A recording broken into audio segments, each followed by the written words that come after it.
18-year-old Samantha Garvey is an extraordinarily accomplished high school senior. Ranked number 4 in her class at Brentwood High School in New York, president of the National Honor Society, a talented violinist in the school orchestra.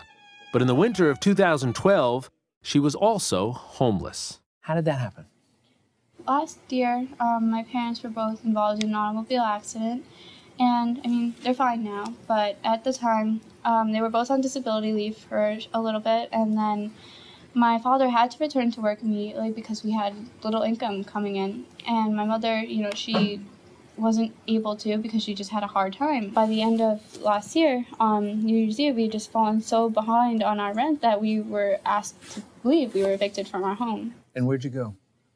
We moved over to a shelter.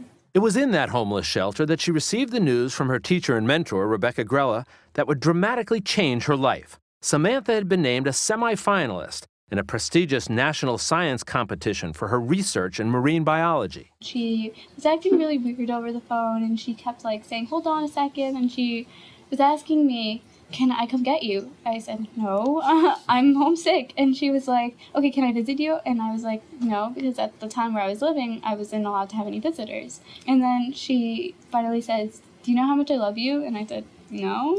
And she goes, "Enough to tell you that you're the semi-finalist." And I just screamed on the phone. She had me on the phone with all the administrators, so everyone starts laughing. And then I don't know, I just couldn't help it. I just started crying, and I was like, "Oh my God, this is the reality. I'm actually a semi-finalist."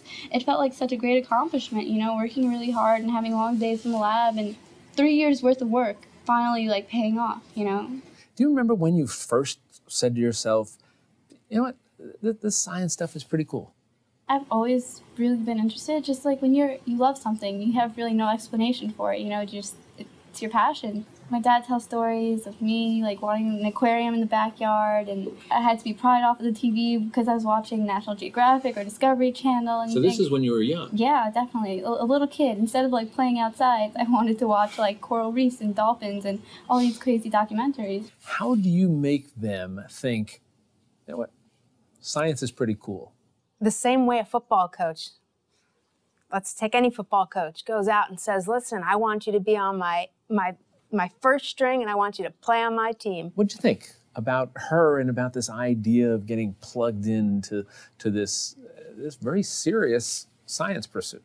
You see a teacher walk in with colored glasses and spiky hair and a nose piercing and tattoos, and you're like, "What's going on?" And then she's telling you about science and how she's had we're the top 1% if you do it, and just all these amazing things, really prestigious things that you wouldn't associate with a teacher walking in. So Samantha joined Rebecca Grella's program, but after nearly 3 years of research and faced with homelessness, she was ready to drop out to help her family. But once again, her teacher stepped in. What was said was, "No, I'm not completing the program, and I need to go get a job, and I'm going to get paid, $250 for the week for a science camp. She can't have a job. I'll pay her if I have to. I will give her the money if I have to." So it was a family matter in the sense that families argue sometimes? Yeah. And then they hug. Then they hug. A family matter. Then they hug, it was and everything is good. It was definitely a family matter. Yeah, it was. Yeah.